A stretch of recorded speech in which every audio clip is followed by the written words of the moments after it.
Against the God के एक और नए नोवेल एक्सप्लेनेशन में आप सभी का स्वागत है। पिछले एपिसोड के लास्ट सीन में देखा था कि युनचे भारी कदमों से आगे बढ़ा और हु पोयुन से 100 फीट की दूरी पर खड़ा हो गया।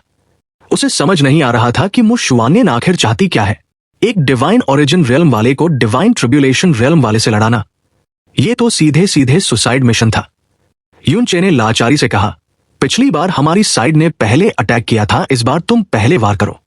हुओ पोयुन मना करने ही वाला था कि हुओ रूली फिर से चिल्लाया, अरे शर्माने की जरूरत नहीं है पोयुन, ये स्नो सॉन्ग रियल्म किंग का खास डिसाइपल है, इसे अपनी ताकत का असली नमूना दिखाओ, मेरी नाक मत कटवाना। हुओ पोयुन ने मजबूरी में सिर हिलाया, जी मास्टर।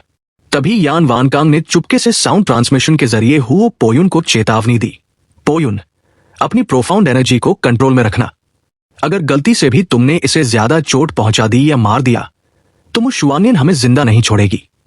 हो सकता है वो यही चाहती हो कि हम गलती करें, इसलिए इसे हल्के में मत लेना, लेकिन जान से मत मारना। हुओ पोयुन ने युनचे की तरफ देखा और कहा, मैं संभल कर रहूंगा। उसने अपना हाथ आगे बढ़ाया और युनचे के ठीक सामने एक रेड गोल्डन आग का गोला बन गया। उसने अपनी 5 उंगलियां बंद की और बूम, वो गोला फट गया और उसने युनचे के पूरे एरिया को अपनी चपेट में ले लिया। अब आगे, मुहुआनजी चिल्लाया, संभल कर, ये बर्निंग सन रप्चर था, गोल्डन क्रो का एक बेसिक अटैक। भले ही हुओ पोयुन ने सिर्फ अपनी 10% ताकत इस्तेमाल की थी, लेकिन एक डिवाइन ओरिजिन रियल्म वाले के लिए इतना ही काफी था उसे राख बनाने के लिए। डिवाइन आइस फीनिक्स सेक्ट के सबके दिल हलक में आ गए थे, लेकिन युनचे अपनी जगह से 1 इंच भी नहीं हिला। उसने बहुत आराम से अपना हाथ आगे बढ़ाया, जैसे वो किसी मच्छर को हटा रहा हो। उसकी हथेली पर एक नीली रोशनी, ब्लू लाइट, चमक रही थी। जैसे ही वो भयानक आग की लहर युनचे के पास पहुंची, कुछ अजीब हुआ। वो आग युनचे से टकराने के बजाय उसके हाथ के इशारे से बीच से 2 हिस्सों में बंट गई। वुश, आग की लपटें युनचे के दाएं और बाएं से निकल गई, जैसे पानी की धारा को किसी पत्थर ने काट दिया हो। युनचे के पीछे की बर्फ जलकर भाप बन गई, लेकिन खुद युनचे को खरोंच तक नहीं आई, यहां तक कि उसका एक बाल भी नहीं जला। उसने अपना हाथ नीचे किया और वो नीली रोशनी गायब हो गई। युनचे ने बिल्कुल सपाट आवाज में कहा, यह था पहला वार। सामने खड़ा हुआ पोयुन पत्थर की मूरत बन गया। साइड में खड़े हुए रूली के चेहरे पर जो स्माइल चिपकी थी, वो वही की वही जम गई। किसी को समझ नहीं आया कि अभी क्या हुआ। असल में सीन ये था कि हुओ पोयुन ने युनचे को चोट पहुंचाने के डर से बहुत कम ताकत इस्तेमाल की थी, इतनी कम कि युनचे उसे आसानी से हैंडल कर सकता था। लेकिन ट्विस्ट ये था कि युनचे ने उस आग को रोकने के लिए स्नो सॉन्ग रियल्म की आइस पावर का इस्तेमाल नहीं किया था। वो ब्लू लाइट तो बस दिखावा था। उसने अपनी गोल्डन क्रो ब्लड लाइन और फायर मैनिपुलेशन का इस्तेमाल करके उस आग को कंट्रोल किया था और उसे अपने पास से हटा दिया था। दुनिया को लगा उसने बर्फ से आग को काटा, पर उसने आग को आग से हराया था। पूरे डिवाइन आइस फीनिक्स सेक्ट में ऐसा सन्नाटा छा गया जैसे किसी ने सबकी बोलती बंद कर दी हो। मुहुआनजी, जो युनचे को बचाने के लिए आगे बढ़ने ही वाले थे, वो भी अपनी जगह पर बुत बनकर खड़े रह गए। उनकी आंखों में बस एक खालीपन था, जैसे उन्हें समझ ही नहीं आ रहा था कि उनकी आंखों ने अभी क्या देखा। सीन ये था कि हर कोई देख सकता था कि हुओ पोयुन ने अपनी पूरी ताकत इस्तेमाल नहीं की थी, लेकिन फिर भी वो अटैक इतना स्ट्रॉन्ग था कि डिवाइन ओरिजिन रियल्म का कोई भी कल्टिवेटर उसे झेल नहीं सकता था। लेकिन युनचे ने न सिर्फ उसे रोका, बल्कि उसने तो गोल्डन क्रो फ्लेम्स को पूरी तरह हवा में बिखेर दिया था। ये चीज फ्लेम्स को सीधा रोकने से भी ज्यादा मुश्किल थी। मतलब अटैक को ब्लॉक करना एक बात है, और उसे ऐसे चुटकी बजाते ही गायब कर देना बिल्कुल अलग लेवल का खेल है। और जिस तरह युनचे खड़ा था, उसके हाव भाव से साफ लग रहा था कि ये कोई तुक्का नहीं था। हुओ रूली, जो अभी तक बहुत चौड़े होकर हंस रहे थे, उनकी हंसी अचानक गले में अटक गई। वो बड़बड़ाए, ये लौंडा आखिर है क्या? युनचे, जिसका कल्टिवेशन सिर्फ डिवाइन ओरिजिन रियल्म के पहले स्टेज पर है, वो कैजुअली फ्रोस्ट प्रोफाउंड एनर्जी का इस्तेमाल करके हुओ पोयुन की गोल्डन क्रो फ्लेम्स को बिखेर रहा है। क्या सच में युनचे की आइस पर पकड़ इतनी खतरनाक है? मुहुआनजी धीरे से फुसफुसाए। कोई हैरानी की बात नहीं कि मुहानी हार गया। जो इंसान हेवनली नेदर फ्रॉस्ट लेक में हजारों मीटर नीचे तक जा सकता है, उसकी आइस पावर सच में इस लेवल पर होनी ही चाहिए। तभी मुशुआनिन की आवाज गूंजी, जिसमें बहुत ज्यादा इंपेशेंस था। तुम किस बात का इंतजार कर रहे हो? अपना अगला मूव चलो। हुओ पोयुन, जो खुद शॉक में था, अपनी जगह पर थोड़ा कांपा और होश में आया। जिस नजर से वो अब यूनचे को देख रहा था वो पहले से बिल्कुल बदल चुकी थी। अब उसमें एरोगेंस की जगह थोड़ी गंभीरता आ गई थी। हुओ रूली ने चिल्लाकर कहा, पोयुन, जब खुद स्नो सॉन्ग रियल्म किंग ने कह दिया है तो अब लिहाज करने की कोई जरूरत नहीं है। फिर उन्होंने अपनी आवाज धीमी करके सिर्फ पोयुन के सुनने लायक टोन में कहा, गोल्डन अन्नाइलेशन अटैक इस्तेमाल कर। पोयुन ने कोई जवाब नहीं दिया, बस अपना राइट हाथ ऊपर उठाया। अचानक आसमान में गोल्डन क्रो फ्लेम्स का एक बवंडर उठने लगा जिसने पूरे आसमान को रोशन कर दिया। और फिर वो सारी फ्लेम्स तेजी से श्रिंक होकर एक चमचमाती हुई गोल्डन फायर स्वॉर्ड में बदल गई। आइस फीनिक्स डिसाइपल्स चिल्ला पड़े, ये तो वही फायर स्वॉर्ड है। ये वही स्वॉर्ड थी जिसने कुछ ही पल पहले मुहानी के आइस डिफेंस को चकनाचूर कर दिया था और उसे हेल्पलेस हालत में छोड़ दिया था। और अब हुओ पोयुन ने वही भयानक हथियार यूनचे के खिलाफ निकाल लिया था। इस बार उस स्वॉर्ड का ऑरा और उसकी चमक पहले से भी ज्यादा खतरनाक लग रही थी। साफ था कि पहले वार के फेल होने के बाद हुओ पोयुन अब यूनचे को कोई मौका नहीं देना चाहता था। हुओ पोयुन ने अपनी भौहें सिकोड़ी और सोचा, तुम्हें अपनी पूरी ताकत लगानी होगी, लेकिन टेंशन मत लो, अगर तुम इसे नहीं रोक पाए तो भी मैं तुम्हें चोट नहीं लगने दूंगा। वो पोयुन का कंट्रोल अपनी फ्लेम्स पर इतना जबरदस्त था कि वो डिस्ट्रक्शन के बीच भी लाइफ बचा सकता था। यूनचे ने कोई जवाब नहीं दिया, वो बस उस गोल्डन येलो फ्लेम स्वॉर्ड को घूरता रहा, लेकिन मुहानी की तरह उसने कोई आइस शील्ड बनाने की कोशिश नहीं की। इसके बजाय उसने अपना राइट हाथ बाहर निकाला। उसकी हथेली पर एक ब्लू लाइट जमा होने लगी जो हर पल और ज्यादा गहरी और कॉन्सेंट्रेटेड होती जा रही थी। उसने इसके अलावा और कोई मूवमेंट नहीं की। हुओ पोयुन की आंखों में एक हेजिटेशन दिखी, लेकिन फिर उसके शरीर से फायर लाइट फ्लैश हुई और वो गोल्डन फ्लेम स्वॉर्ड सीधा नीचे झपटी। आसमान में एक गोल्डन लाइन खिंच गई, जैसे वो पूरी दुनिया को दो हिस्सों में चीर देगी। तलवार के सामने यूनचे बिल्कुल शांत खड़ा रहा, यहां तक कि उसकी बॉडी पर लिपटी प्रोफाउंड एनर्जी भी शांत थी। फर्क सिर्फ इतना था कि उसके राइट हाथ की ब्लू लाइट अब रहस्यमयी तरीके से डार्क हो चुकी थी। वो रूली जोर से हंसे, हाँ, पोयुन का गोल्डन अन्नाइलेशन देखकर लगता है इस लड़के ने हार मान ली है, इसे रोकने की कोशिश भी नहीं कर रहा। हालांकि सबको पता था कि पोयुन उसे मारेगा नहीं, फिर भी सबका दिल गले में आ गया था। वो फ्लेम स्वॉर्ड तेजी से यूनचे के पास आ रही थी, लेकिन वो अपनी जगह से एक इंच भी नहीं हिला। हुओ पोयुन भी यही सोच रहा था कि यूनचे डर के मारे जम गया है। स्वॉर्ड अब यूनचे के सिर से बस कुछ मीटर दूर थी।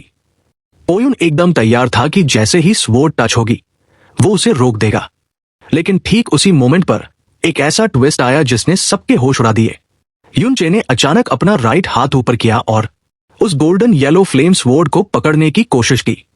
यूनचे की इस हरकत ने डिवाइन आइस फीनिक्स सेक्ट और फ्लेम गॉड रेल्म के लोगों के जबड़े जमीन पर गिरा दिए।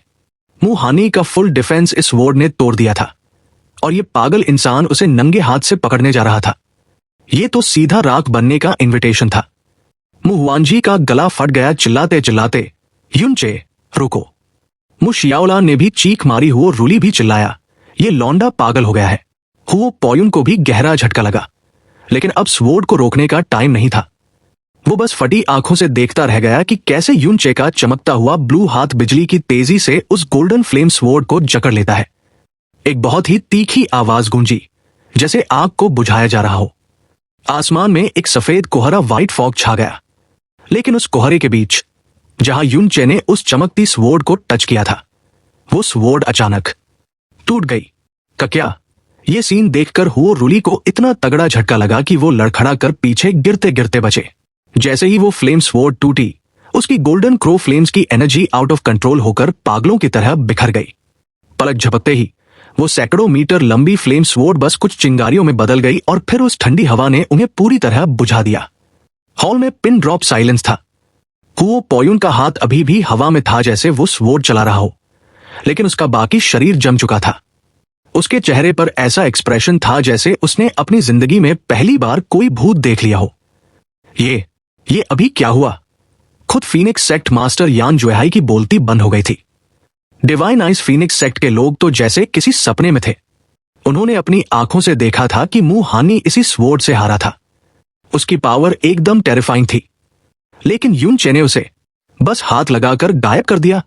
यूनचे ने अपना हाथ नीचे किया, बड़े आराम से हुओ पोयुन को देखा और कहा, तुम्हारे पास अभी भी एक आखिरी मूव बचा है। असल बात यह थी कि गोल्डन अनाइलेशन कितनी भी डरावनी क्यों न हो, थी तो वो प्योर गोल्डन क्रो फ्लेम ही। और जब तक मामला प्योर फ्लेम्स का है, वो चाहे कितनी भी भयानक क्यों न हो, यूनचे का बाल भी बाका नहीं कर सकती थी। अचानक मु हुआनजी पागलों की तरह हंसने लगे। उन्होंने कहा, यह लड़का सच में नेदर फ्रॉस्ट लेक की गहराई में जाने के काबिल है। इसकी आइस टैलेंट देखो। डिवाइन ओरिजिन रियल्म में होकर भी इसने डिवाइन ट्रिब्यूलेशन रियल्म की गोल्डन क्रो फ्लेम्स को मिटा दिया। ऐसा तो कभी सुना भी नहीं गया। तभी उन्हें रियलाइज हुआ कि खुशी में वो कुछ ज्यादा ही बोल गए, तो उन्होंने तुरंत अपना मुंह बंद कर लिया। यान वानकांग, यान जुएहाई और हुओ रुली ने एक साथ मुंह वानजी की तरफ देखते हुए चीख बैठे। क्या? हजारों मीटर नीचे तीनों फ्लेम मास्टर्स को तुरंत कुछ समझ में आया। हेवनली नेदर फ्रॉस्ट लेक में हजारों मीटर नीचे जाना, डिवाइन ओरिजिन रियल्म के कल्टिवेशन के साथ। इसका मतलब इस लड़के की आइस एफिनिटी कोई मजाक नहीं है, ये तो हेवन डिफाइंग है।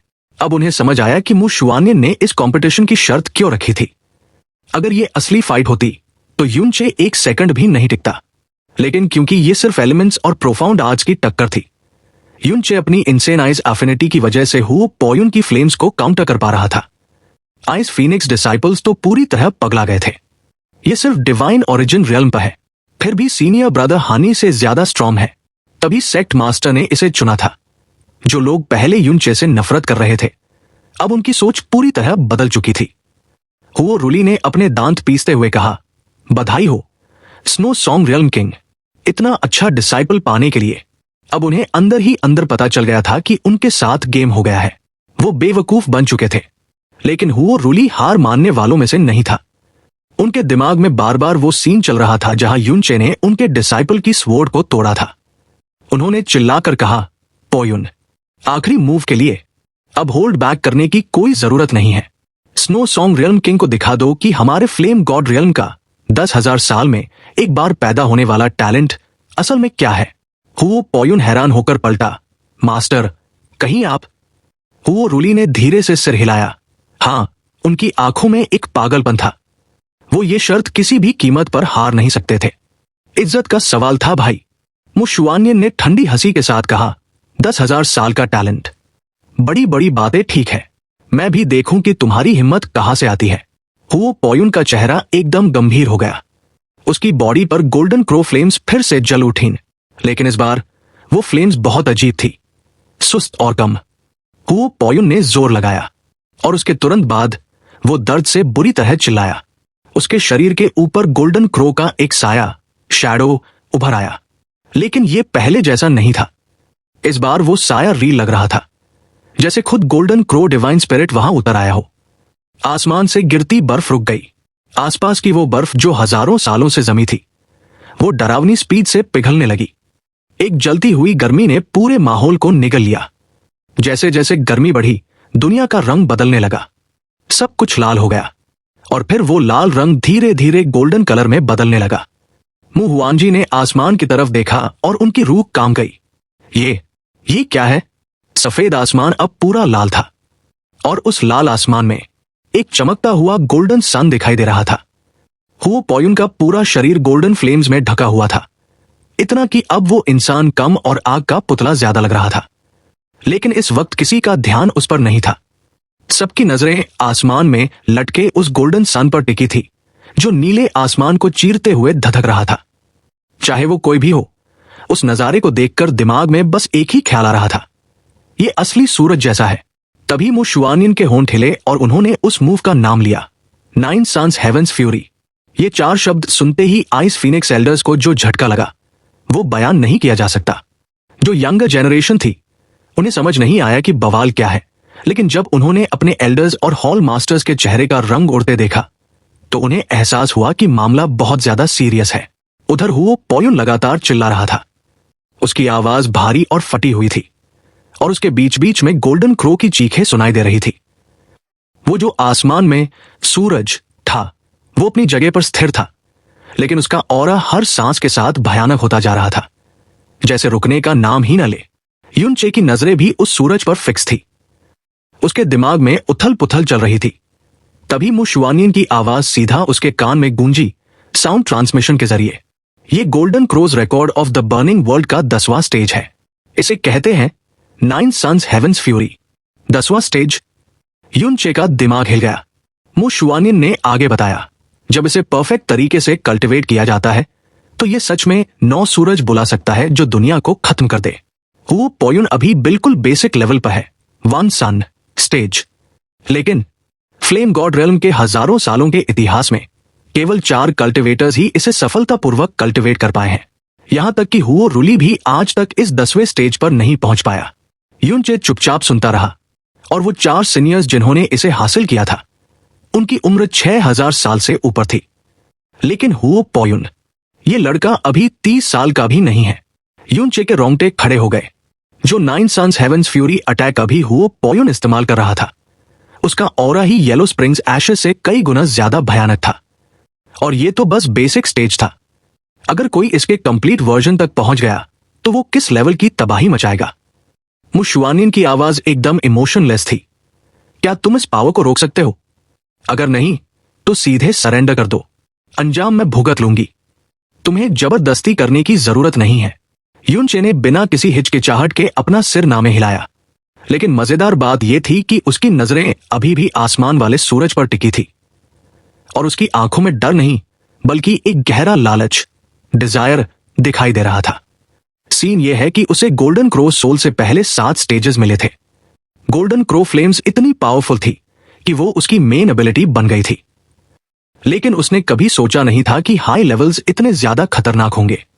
युनचे ने मन ही मन सोचा, अगर मैं गोल्डन क्रोज रिकॉर्ड के हाई लेवल्स सीख पाया तो मेरी इविल गॉड पावर के साथ मैं उन्हें बहुत आसानी से कल्टिवेट कर लूंगा। तब मेरी ताकत एक अलग ही लेवल पर होगी। बस दिक्कत यह है कि ये गोल्डन क्रो सेट की कोर डिवाइन आर्ट है, वो आसानी से तो देने से रहे। इधर हुओ पोयुन के शरीर से बारिश की तरह पसीना टपक रहा था जो गिरते ही भाप बन जाता। उसका चिल्लाना धीरे धीरे शांत हुआ और आसमान में उस सूरज का ऑरा फाइनली स्टेबल हो गया। अब नजारा यह था कि पूरा आसमान जो पहले सफेद था अब एक ब्लाइंडिंग गोल्डन येलो रोशनी से भर गया था। वो जलता हुआ सूरज अब दुनिया का सेंटर बन चुका था। अगर किसी ने अपनी आंखों से न देखा होता तो कोई यकीन नहीं करता कि ये सब एक डिवाइन ट्रिब्यूलेशन रियल्म के यंग कल्टिवेटर ने किया है। इस पल में हुओ पोयुन अब सिर्फ एक टैलेंट नहीं रह गया था। साफ था कि वो एक मॉन्स्टर है जो लॉजिक और नॉलेज के दायरे से बाहर जा चुका है। एक ऐसा मॉन्स्टर जिसने डिवाइन आइस फीनिक्स सेक्ट के बड़े बड़े लोगों के जबड़े जमीन पर गिरा दिए थे। हुओ रुली धीरे से मुड़ा। उसकी आंखों में एक पागलपन वाली एक्साइटमेंट थी। ये वो मुकाम था जिसका सपना वो खुद देखता था पर कभी पहुंच नहीं पाया। इसीलिए जब मुहानी ने बीच में टांग अड़ाने की कोशिश की थी तो हुओ रुली को गुस्सा नहीं आया था। उनकी नजर में मुहानी बस सब्जी काटने जैसा आसान शिकार था जो पोयुन के रास्ते का पत्थर बन ही नहीं सकता था। हुओ रुली ने पोयुन के बगल में खड़े होकर बेहद एरोगेंस के साथ कहा, मु शुआनिन, तुम्हारा नया डिसाइपल सच में नॉर्मल नहीं है और उसने मुझे चौंकाया भी है। लेकिन पोयुन के सामने वो अभी भी बहुत कम है। फिर उसने घोषणा की, पोयुन अपने बेवकूफ मास्टर से 100 गुना ज्यादा स्ट्रॉन्ग है। फ्यूचर में वो फ्लेम गॉड रेल्म के इतिहास का पहला ऐसा इंसान बनेगा जो डिवाइन मास्टर रेल्म तक पहुंचेगा। डिवाइन मास्टर बनना गॉड रेल्म में ये शब्द गॉड के बराबर माने जाते थे। लेकिन जब हुओ रुली ने यह कहा तो आइस फीनिक्स सेक्ट का कोई भी बंदा हंसा नहीं। 24 साल की उम्र और गोल्डन क्रोज रिकॉर्ड का 10वां रेल्म, ऐसे मॉन्स्टर के लिए डिवाइन मास्टर बनना कोई मजाक नहीं लग रहा था। मु बिंगयुन अब और चुप नहीं रह सकी। उसने मु शुआनिन को पुकारा। वो जानती थी कि युनचे के पास इविल गॉड पावर है, लेकिन उन्हें नहीं पता था कि उसकी लिमिट क्या है। इतने हाई लेवल की डिवाइन गोल्डन क्रो फ्लेम्स के सामने उन्हें युनचे के लिए डर लग रहा था। मु शुआनिन ने कोई जवाब नहीं दिया। मु शुआनिन ने तंज कसा, हुओ रुली, भले ही तुमने खुद कुछ ना उखाड़ा हो लेकिन डिसाइपल तो तुमने तगड़ा चुना है। हुओ पोयुन अभी भी फ्लेम्स में लिपटा हुआ जोर जोर से हाँफ रहा था। भले ही ये बेसिक लेवल था लेकिन डिवाइन ट्रिब्यूलेशन रियल्म पर इसे इस्तेमाल करना उसके लिए बहुत भारी पड़ रहा था। उसकी पूरी ताकत निचोड़ चुकी थी। हुओ रुली हंसा, जल्दी से अपने डिसाइपल को सरेंडर करने को बोलो। तुम्हें पता होना चाहिए कि 9 सन्स हेवंस फ्यूरी कोई ऐसी चीज नहीं जिसे आसानी से कंट्रोल किया जा सके। एक बार ये गिरना शुरू हुआ तो तुम्हारा ये नया डिसाइपल पक्का मरेगा। मु शुआनिन के चेहरे पर एक डिस्डेन आया। क्या इस चीज को 9 सन्स हेवंस फ्यूरी कहा भी जा सकता है? हुओ रुली की भौहें चढ़ गई। उसने गंभीर होकर कहा, स्नो सॉन्ग रियल्म किंग, तुम सच में बहुत जिद्दी हो। तुम्हें अपने डिसाइपल की जान की कोई परवाह नहीं है। आज तो मेरी आंखें खुल गई। मुशुआनियन ने ठंडे दिमाग से पूछा, लाइफ एंड डेथ? हम्फ, तुम्हें क्यों लगता है कि मेरा डिसाइपल एक मामूली 9 सन्स हेवंस फ्यूरी को नहीं रोक पाएगा? वो रूली गुस्से से कांपने लगा। बहुत बढ़िया, बहुत बढ़िया। अगर मुशुआनियन उसकी बेइज्जती करती तो वो सह लेता, लेकिन उसने उनकी लेजेंडरी टेक्निक की बेइज्जती की थी। तो अगर तुम्हारा डिसाइपल ये यूनचे इस हमले में मर गया तो तुम क्या करोगी? मुशुआनियन ने अपनी भौहें उठाई और बेहद लापरवाही से कहा, ठीक है, तो मैं तुम्हें बताती हूं कि क्या होगा। अगर यूनचे इस 9 सन्स हेवंस फ्यूरी से बुरी तरह घायल हुआ या मारा गया तो मैं वादा करती हूं कि इस मामले को आगे नहीं बढ़ाया जाएगा। अगर ये वादा टूटा तो हेवंस मुझे सजा दे। हुओ रूली, क्या अब तुम खुश हो? इन भारी शब्दों ने सबको सन्न कर दिया। हुओ रूली खुद हैरान रह गया। उसने दांत पीसते हुए कहा, मुशुआनियन, ये तुमने खुद कहा है। एक आइस फीनिक्स एल्डर ने बोलने की कोशिश की ही थी कि मुशुआनियन ने उसे डांट दिया। खामोश, 2 डिसाइपल्स कॉम्पीट कर रहे हैं, तुम लोग बीच में क्यों कूद रहे हो? अगर किसी ने भी बीच में दखल देने की कोशिश की तो मुझसे बुरा कोई नहीं होगा। सारे आइस फीनिक्स एल्डर्स और हॉल मास्टर्स के चेहरे पीले पड़ गए। अब किसी की बोलने की हिम्मत नहीं थी। यान वानकांग और यान जुहाई बस एक दूसरे को देख रहे थे। अगर यूनचे मर गया तो वो कोई बवाल नहीं करेंगी, और तो और उन्होंने किसी को भी उसे बचाने से मना कर दिया है। लेकिन वो 9 सन्स हेवंस फ्यूरी है भाई, यूनचे उसे कैसे झेलेगा? हुओ रूली चिल्लाया, पोयुन अटैक करो। हुओ पोयुन ने मुश्किल से सिर उठाया, मास्टर। लेकिन हुओ रूली ने ऑर्डर दिया, जब स्नो सॉन्ग रियल्म किंग ने खुद ऐसा कह दिया है तो अब पीछे हटने का सवाल ही नहीं। अटैक। हुओ पोयुन अपनी लिमिट पर था। उसने जोर से दहाड़ मारी और उसके शरीर की फ्लेम्स एक्सप्लोड हो गई।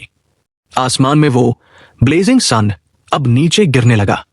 आइस फीनिक्स डिसाइपल्स जो अब तक गर्मी बर्दाश्त कर रहे थे, जैसे ही सूरज नीचे आया उन्हें लगा जैसे पूरी दुनिया आग के समुंदर में बदल गई है। कमजोर कल्टीवेशन वाले डिसाइपल्स दर्द से चीखने लगे। सारे 72 एल्डर्स और 36 हॉल मास्टर्स तुरंत हवा में उड़ गए और उन्होंने गर्मी को रोकने के लिए एक विशाल क्रिस्टलाइन आइस बैरियर बना दिया। लेकिन इसका नतीजा यह हुआ कि बैरियर के अंदर की गर्मी को बाहर जाने का रास्ता नहीं मिला, और यूनचे जो उस बैरियर के ठीक बीच में था, अब उस 9 सन्स हेवंस फ्यूरी की पूरी ब्रूट फोर्स का सामना अकेला कर रहा था।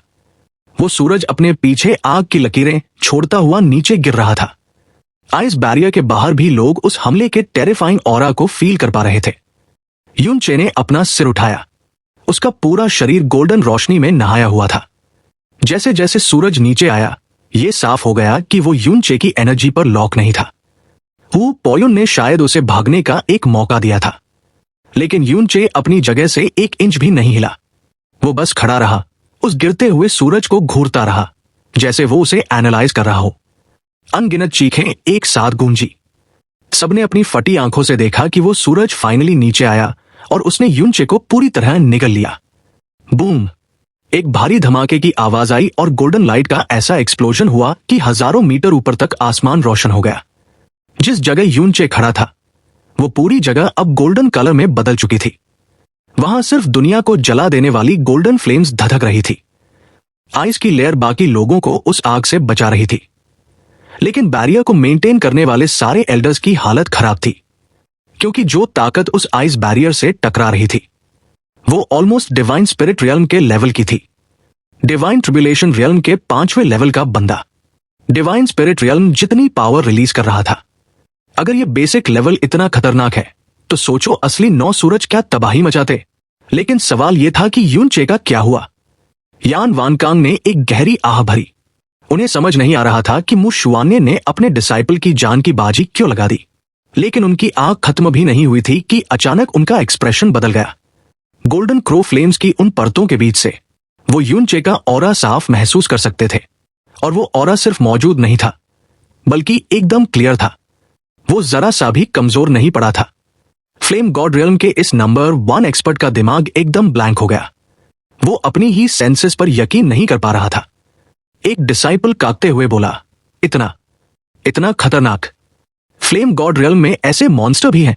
सबको पक्का यकीन था कि यूनचे मर चुका है, शायद टकराते ही राख बन गया होगा। लेकिन किसी ने ध्यान नहीं दिया कि एल्डर्स और हॉल मास्टर्स के चेहरे अचानक बदल गए थे।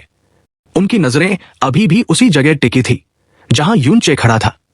उनकी आंखें ऐसे फटी थी जैसे उन्होंने अपनी सोल खो दी हो।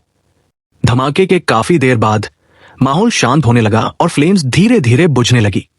जैसे ही वो डेंस गोल्डन फ्लेम्स छंटी, एक फिगर जो अब तक आग में लिपटा हुआ था धीरे धीरे दिखाई देने लगा।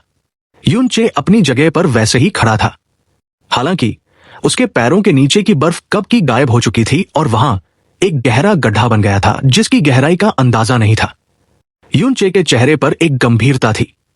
उसके शरीर के चारों तरफ एक blue coloured crystalline ice barrier चमक रहा था जो बची कुची फ्लेम के बीच अलग ही हाईलाइट हो रहा था।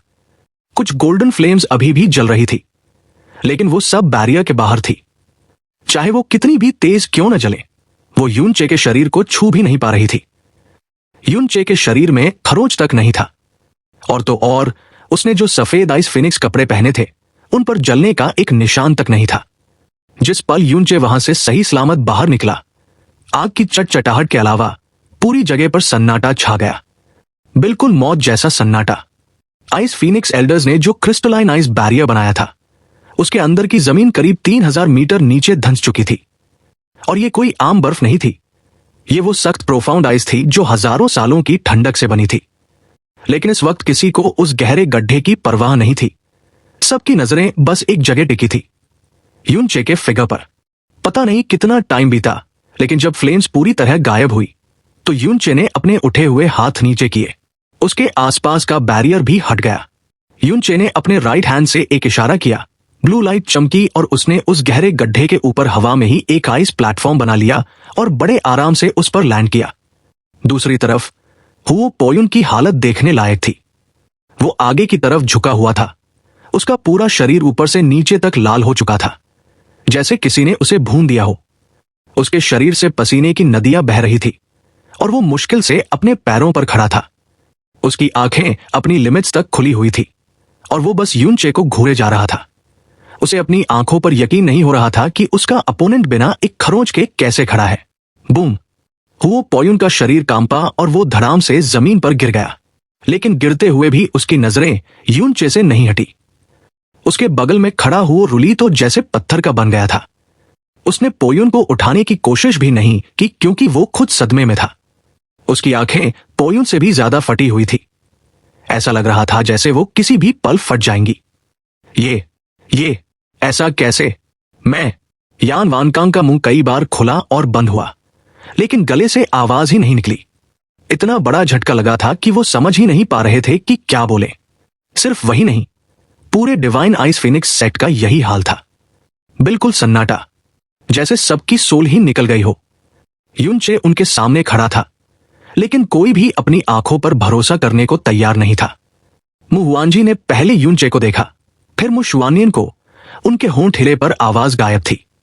यह रिजल्ट ऐसा था जिसकी भविष्यवाणी कोई नहीं कर सकता था सिवाय यूनचे के। उसे पता था कि यह होना ही है। हुओ पोयुन का 9 सन्स हेवंस फ्यूरी उसे नुकसान पहुंचा ही नहीं सकता था। तभी यूनचे ने शांति से कहा, 3 मूव्स पूरे हो गए, अब अटैक करने की मेरी बारी है। असल में यूनचे को पता था कि वो डिवाइन ट्रिब्यूलेशन रियल्म के पोयुन को हरा नहीं सकता, लेकिन सीन ये था कि 9 सन्स हेवंस फ्यूरी रिलीज करने के बाद पोयुन की सारी प्रोफाउंड एनर्जी खत्म हो चुकी थी। वो अब अपनी बॉडी पर डिफेंस लेयर तक मेंटेन नहीं कर सकता था। ऐसे में उसे हराना यूनचे के लिए बाएं हाथ का खेल था। यूनचे की बात सुनकर पोयुन की आंखों की पुतलियां थोड़ी फोकस में आई। वो घुटनों के बल बैठा था, हिलने की ताकत भी नहीं बची थी। उसने धीरे से सिर झुकाया, एक गहरी सांस ली और बड़ी मुश्किल से बोला, जरूरत नहीं है, मैं अपनी हार मानता हूं। हुओ रूली ने कुछ नहीं कहा। उन्होंने बस सिर ऊपर किया, आंखें बंद की और एक लंबी सांस छोड़ी। मुहुआनजी ने आखिरकार ऐलान किया, यूनचे जीत गया है। मुहुआनजी की आवाज में अभी भी प्रोफाउंड एनर्जी का कंट्रोल नहीं था, जिससे पूरे कोर्टयार्ड में एक धमाका सा हुआ और सब होश में आए। और जैसे ही उन्हें रियलाइज हुआ कि क्या हुआ है, पूरा कोर्टयार्ड शोर से भर गया। आइस फीनिक्स डिसाइपल्स पागलों की तरह चिल्लाने लगे। वो जीत गया, सीनियर ब्रदर यूनचे जीत गया, सेक्ट मास्टर जीत गई। तो सीनियर ब्रदर यूनचे सच में इतने स्ट्रांग थे। तभी सेक्ट मास्टर ने उन्हें अपना डायरेक्ट डिसाइपल चुना। अरे पागल हो क्या? आखिर वो सेक्ट मास्टर है, उनकी पारखी नजर गलत कैसे हो सकती है?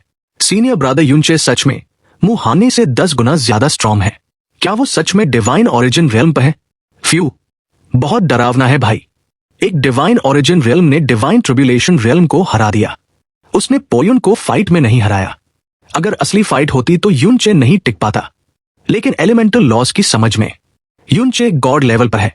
वो अफवाह सच थी कि ये हेवनली नेदरफ्रॉस्ट लेक में 10,000 फीट नीचे गया था। चैनल को सब्सक्राइब, वीडियो को लाइक और हाइप कर दो। साथ ही ऐसे ही रेगुलर वीडियोस के लिए आप मेंबरशिप ले सकते हैं। फर्क नहीं पड़ता आप कौन सी मेंबरशिप ले रहे हैं, कम लेवल वाली भी अगर आप मेंबरशिप लेते हैं तो इससे मेरी बहुत हेल्प हो जाएगी। इससे मुझे मोटिवेशन मिलेगा। साथ ही फ्यूचर में ऐसे ही और कमाल के वीडियोस आते रहेंगे। हमें सपोर्ट करने के लिए आप सभी को दिल से शुक्रिया।